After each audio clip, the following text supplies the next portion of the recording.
Et bien, salut tout le monde, j'espère que vous allez bien, c'est Sensei. Aujourd'hui, on se retrouve pour une nouvelle vidéo pour la review de l'épisode 85 de Dragon Ball Super. Bon, je sais, ça fait un peu longtemps que j'avais pas fait de review des épisodes parce que je n'avais pas trop de choses à dire. Mais cet épisode-là, il m'a vraiment plu. Cette fois-ci, je pense que cette vidéo durera sûrement au moins plus de 12 minutes ou 10 minutes. Mais bon, allez, c'est parti. Tout d'abord, ça commence avec Gohan et Son Goku. Bah, d'abord, on savons que déjà Goku a déjà recruté Krillin, C18 et Boo et Gohan. Mais si Gohan il le sait déjà et Boo aussi. Et bah Goku il veut y aller recruter C17 et Gohan il va partir recruter Piccolo et s'entraîner avec Piccolo. Mais ensuite Goku il voit dans la ville où il y a Monsieur Satan, il voit comme une espèce d'explosion, enfin avec plein de fumée, et ensuite il s'y rend là-bas. Et ensuite Goku il voit que c'est Boo qui s'entraîne parce qu'il s'entraîne en cassant des pierres. Et là, comme on l'avait vu dans la preview, il est un peu comme Super Boo. Il n'est pas maigre, mais il est musclé, mais pas gros. Ça, je pense que c'est juste une transformation, et je pense qu'il va redevenir gros, parce que je pense pas qu'il va rester comme ça pendant tout le temps. Donc je pense que c'est juste une transformation pour s'adapter au tournoi. Et ensuite, un combat s'engage contre Goku et Boo pour voir la puissance de Boo. Et en fait, Goku, là, il s'éjante des petits coups, mais c'est Boo qui mène. Il ne se transforme pas en Super Saiyan. J'aurais aimé quand même qu'il se transforme en Super Saiyan pour voir si Boo s'était amélioré. On verra, j'aurais bien aimé que Goku se transforme en Super Saiyan 2. Mais bon. Ensuite, il y a la réunion de Kai, le Kaioshin de l'univers 11, où il invite tous les Kaioshin, excepté ceux qui font pas partie du tournoi, et celui de l'univers 7 car il a été rejeté. Et en fait, ils se parlent avec des boules, et au début on dirait comme des écrans, mais ensuite ils se transforment. Ils se transforment pas, mais les bâtons disparaissent et ils deviennent des boules lumineuses qui peuvent se parler et qu'on peut voir leur tête un peu comme Skype. Donc, d'abord il y a le Gowasu qui demande le Kaioshin de l'univers 7, il n'est pas là. Et ensuite Kai répond non, il n'a pas été invité car c'était à cause de Goku, qui est un combattant de l'univers 7, qu'il n'a pas été invité. Et il y a ensuite Ro, le Kaioshin de l'univers 9, qui dit moi c'est une perte de temps. Moi j'ai des guerriers à recruter. Il est vraiment inquiet parce que là, avec son trio du danger, il sait maintenant que il a peu de chances de remporter le tournoi. C'est le seul Kaioshin qu'on voit qu'il n'est pas trop qu'il est en stress. Comparé aux autres Kaioshin, ils sous-estiment plutôt leur autre, les autres univers, pardon, et ils prennent un peu de haut tout le monde. Après, Ro, il part parce que il n'a vraiment pas le temps. En gros, il part de la réunion et il y a le Kaioshin de l'univers 6, j'ai oublié son nom, qui dit oh là là, un peu comme si c'était ennuyé, alors que après, quand il parle à Champa, c'est comme s'il était inquiet. Bon, là, je sais pas s'il se moquait de Ro ou il venait comme si la réunion pour lui était ennuyante. Ensuite, il y a le Kaioshin de l'univers 2 qui lui dit il y a un problème, Kaioshin de l'univers 6. Bon, il dit tu n'es pas intéressé par cette réunion et il dit que l'univers 2 survivra. En gros, lui, il est vraiment confiant en cet univers et il n'a pas pris en compte les combattants de l'univers 7, surtout avec la puissance de Goku, même si Bergamo équivaut un peu à un Super Saiyan Blue. Ensuite, une petite dispute entre EA, le Kaioshin de l'univers 3, et le Kaioshin de l'univers 2. Ils se disputent car le Kaioshin de l'univers 2, lui, il pense qu'il faut tout miser sur la puissance physique, alors que le Kaioshin de l'univers 3, EA, je sais pas comment on dit, I ou EA, et il dit qu'il faut aussi compter sur l'intelligence, car il est intellectuel. Après, il y a la scène avec Toppo, où il est dans une ville un peu d'héros, comme lui, il fait partie des Pride Troopers. Après, il y a Toppo qui s'installe dans un restaurant en costard. Et il arrive dans un vaisseau qui atterrit dans un restaurant. Et comme si c'était un de ses serviteurs, je crois, il avait une tête rouge, il ressemblait un peu à Dark Maul. Je sais pas si vous connaissez Star Wars. Il avait en plus 2 bâtons rouges, donc ça me faisait un peu penser à lui. Et Toppo repense à Goku en Jubai, en Super Saiyan Blue Jubai Kaioken, enfin en Super Saiyan Blue Kaioken x1. Et il pense, je pense qu'il pense que Toppo, s'il pourrait vaincre Goku. Et Goku aussi s'était demandé ça, s'il pouvait vaincre Toppo, comme il l'avait dit à son Kaioshin, et Toppo aussi. Ensuite, il y a la découverte, pas d'un nouveau personnage, car on l'avait vu dans l'opening, je sais plus si vous vous rappelez. Et il parle à Toppo, si tu es l'exemple de l'univers 11, et pourquoi tu fais une tête comme ça, tu risques de faire peur à tes fans. Et Toppo il ne dit pas à le général, et le général s'appelle Kazeral. Oui, je crois qu'il s'appelle comme ça, ou un autre nom, je sais plus. Moi, je pense que je me rappelle qu'il s'appelait Kazeral ou Kacheral. Mais bon, je vais l'appeler Kazeral. Et il dit que tu dois être l'exemple de l'univers 11 pour qu'il y ait de nouveaux héros à travers les autres générations. Mais Toppo ne dit pas qu'il s'était combattu contre Goku, car le Kazeral demandait aussi qu'il était avec Vermoud et le Kaioshin de l'univers 11, Kai. Il ne l'a pas dit. Donc ça m'a un peu surpris, surtout que c'était un de ses compagnons. Ensuite, avec une espèce de montre qui le signale s'il y a un danger, et ben sa montre sonne avec des couleurs différentes parce qu'il y a un danger sur une planète qui s'appelle la planète d'Aldon. Ensuite, nous avons découvert un nouveau personnage, enfin nous l'avons vu déjà dans l'opening, nous ne savons pas son nom, et lui qui ressemble à Beerus, il n'y a plus maintenant de cousin Beerus ou le chat, maintenant il s'appelle Dispo. C'est un peu un nom bizarre, et je crois que ce nom c'était un nom en référence à un truc de cuisine, je sais plus comment ça s'appelle. Mais ce nom est un peu bizarre, ce qui prouve que Akira Toriyama n'a plus trop d'idées pour ses prénoms. Et Dispo combat un monstre un peu avec plein de tentacules, avec des espèces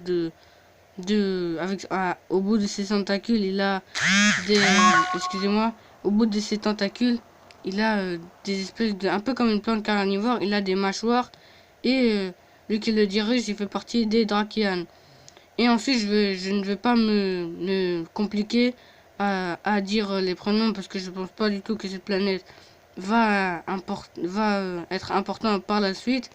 Je pense juste que c'était un, pas un foreshadowing, mais pour nous faire montrer que les Pride Troopers sont vraiment des héros. Ensuite, il y a Dispo qui se fait attraper avec les tentacules. Il est sur le point de se faire bouffer par la créature. Et Toppo et le Kazeral, et ben ils arrivent à sa rescousse.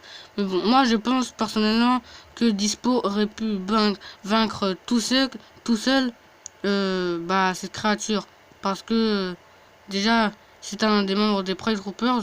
Et il a sûrement le niveau d'un Super Saiyan Blue, pas Super Saiyan Blue Kaioken, mais sûrement d'un Super Saiyan Blue au moins, sûrement Vegeta Super Saiyan Blue. Alors il aurait pu sûrement vaincre cette créature très facilement. Mais là, il a besoin de l'aide de Toppo et de Kazeral. Moi, je pense que Akira Toriyama nous a fait ça juste pour nous présenter certaines techniques et les nouveaux personnages, Kazeral et Dispo, et qui se combattent contre des méchants de l'univers 11. Enfin, un des méchants, entre guillemets, des malfaisants. Et je me demande bien si Kazeral est un humain ou il fait partie d'une autre race. Parce que déjà, il a une partie du visage un peu en cyborg qui me fait penser à un personnage de Street Fighter. Je sais plus trop très bien son nom.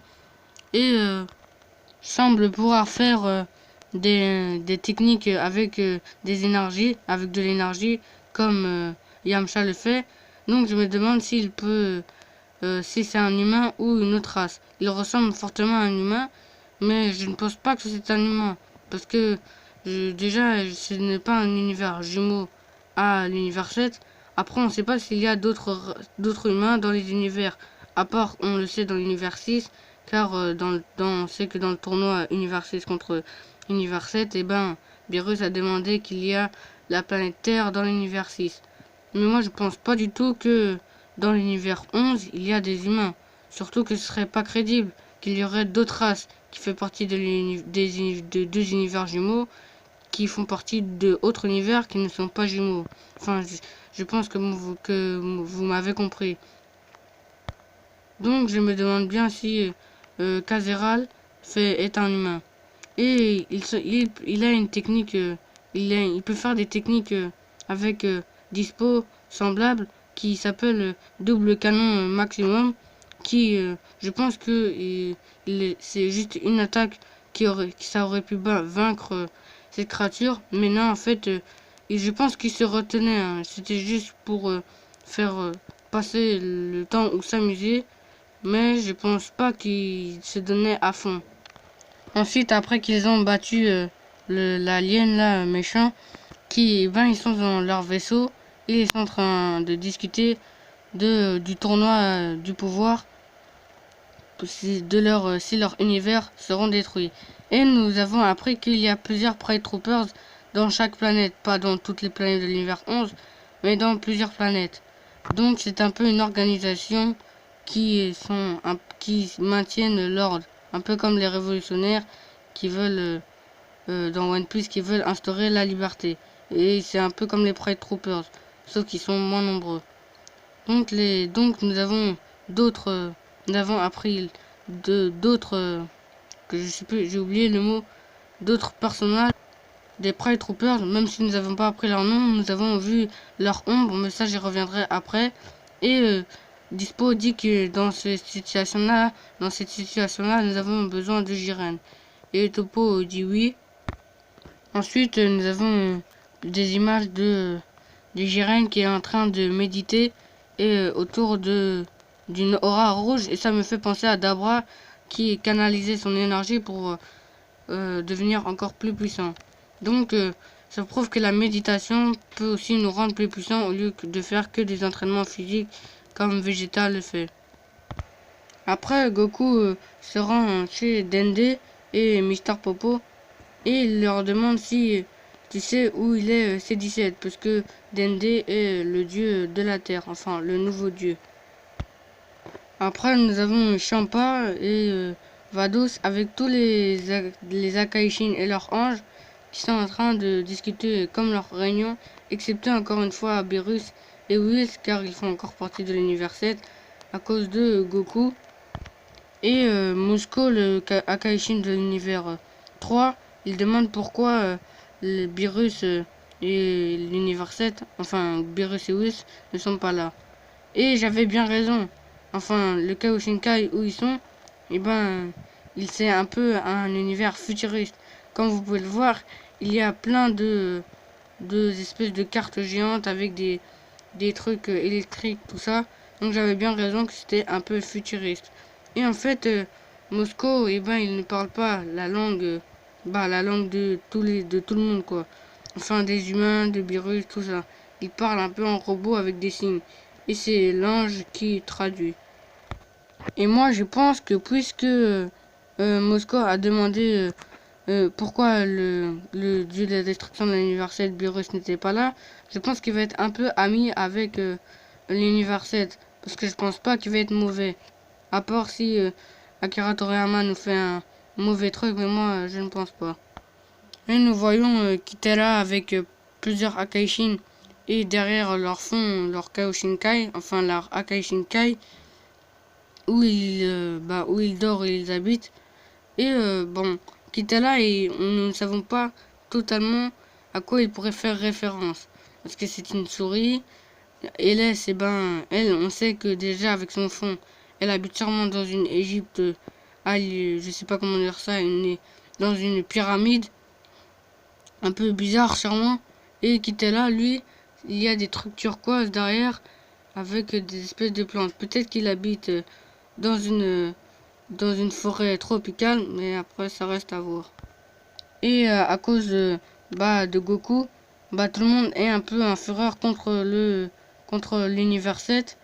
Et même Ramouchi, lui qui normalement est sage, il est en colère. Même Sidra, que lui on n'entend jamais, il est en colère. Alors que lui normalement, on n'avait pratiquement jamais entendu lors du combat univers 9 versus univers 7. Et dans l'univers 11, nous savons bien que quand Kai avait dit bienvenue dans le lieu des Kaioshin de l'univers 11, il dit bien des Kaioshin, en gros il dit ça au pluriel, donc ça veut dire qu'il y a plusieurs Kaioshin dans l'univers 11. Donc c'est sûrement des Kaioshin du sud, de l'est, de l'ouest et du nord, comme l'univers 7 avant. Donc il y a quand même des univers qui ont plusieurs Kaioshin. À part l'univers 6 et l'univers 10. Après, nous ne savons pas s'il y a d'autres Kaioshin seuls ou plusieurs dans les autres univers. On verra ça sûrement à la suite. Et donc, moi, je pense que il y a plusieurs Kaioshin dans l'univers 11. Donc voilà, c'était tout pour cette vidéo. J'espère que cette vidéo vous aura plu. Même si ça fait un peu de temps que j'avais pas fait de review. Donc là, comme vous pouvez le voir, la vidéo dure plus de 15 minutes. Donc j'espère que ça vous aura plu. Une review de plus de 15 minutes. Bon, moi je vous dis à la prochaine pour de nouvelles vidéos. Abonne-toi si ce n'est pas déjà fait. Mets un like si tu as aimé cette vidéo. Et moi je vous dis à plus. Allez, salut!